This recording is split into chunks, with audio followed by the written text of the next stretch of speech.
Oshiro kuni arabcha ashara so'zdan olingan bo'lib, oshir ya'ni 10 degan ma'noni beradi. Muharram oyining 10-kuni.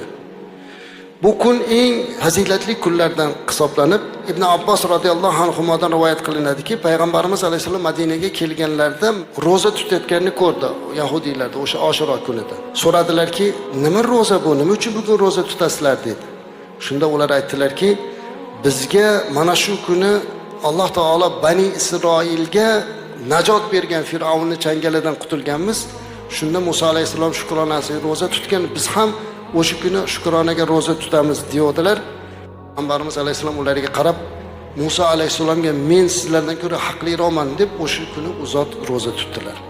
Boshqa bir rivoyatda aytadiki, Rasulimiz alayhisalom keyingi yil men 9-kuni va 10-kuni roza tutaman dedilar. Keyingi yiliga Rasulimiz alayhisolatu vasallam yetib kelmadilar deydilar.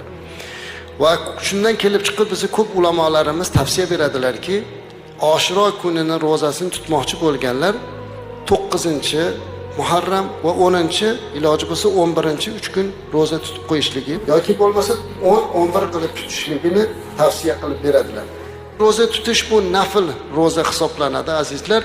Bu kuni roza tutganlar faxr qilib, roza tutmaganlarni zajr qilib bo'lmaydi.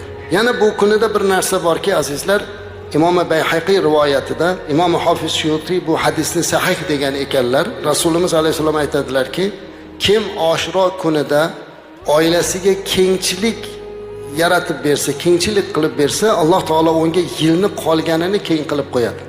Oila boshlig'ilar o'tiribsiz, Oshiro kuni uyingizga, oilangizga kengchilik kirgizib bersangiz, yil davomida Alloh kengchilik berar ekan. Mana shuni ulamolar juda ko'pchiliklari, xususan Sufyon Savri aytadilarki, tajriba qilib ko'rdik va ana shunday bo'ldi deydi.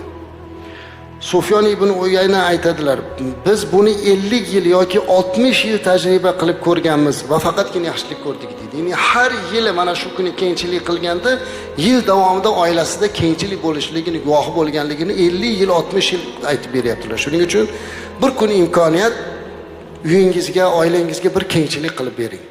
Chiroyli bir dasturxon qiling, ma'naviy muhitni chiroyli sog'lom qilib bering. Ana o'shanda inshaalloh kelgusi yil davomida sizga yaxshilik bo'ladi.